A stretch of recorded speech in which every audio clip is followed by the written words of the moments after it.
నాకు వేషాలు వేసి అలవాట్లేదు అసలు. ఫస్ట్ నేను పర్చూ బేస్ దగ్గర అసిస్టెంట్గా చేరడానికి వచ్చాను. చదువుకుంటూ మద్రాసులో ఎంఏ చదివిన తర్వాత ఎంఫిల్ చేస్తూ అక్కడే డాక్టరేట్ చేస్తుండగా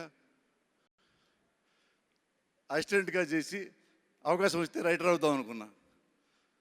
నాకు తెలియకుండా మా గురువుగారు నన్ను ఫస్ట్ ఆర్టిస్ట్ని చేశారు.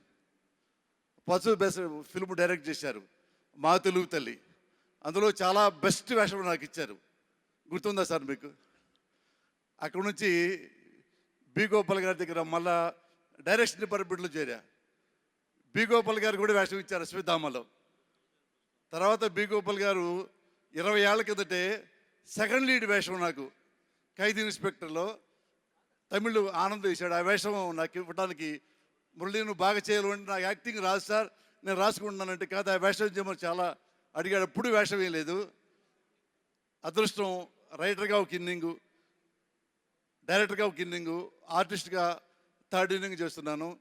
ఇది నాగేశ్వరరెడ్డి లాంటి మంచి మంచి డైరెక్టర్స్, అలాగే మోహన్ బాబు గారు కూడా నేను ఆర్టిస్ట్ కానప్పుడు కూడా పిలిచి ఒక సినిమాలో నాతో చిన్న వేషం వేయించారు. గుర్తుందానా మీకు? అది హిందీ రీమేక్ చేసింది ఫిల్మ్లో కూడా.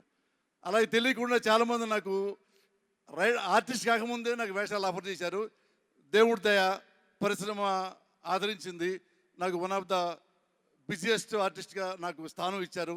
అలా ఇచ్చిన ప్రతి ఒక్కరికి మనస్ఫూర్తిగా కృతజ్ఞతలు తెలియజేస్తున్నాను. ఇంత అద్భుతమైనటువంటి నిజమైన హిట్ అయిన సినిమా వచ్చినప్పుడు నాలాంటి వాళ్ళు బాధ్యతగా 2 మాటలు చెప్పాలి. ఒకటి,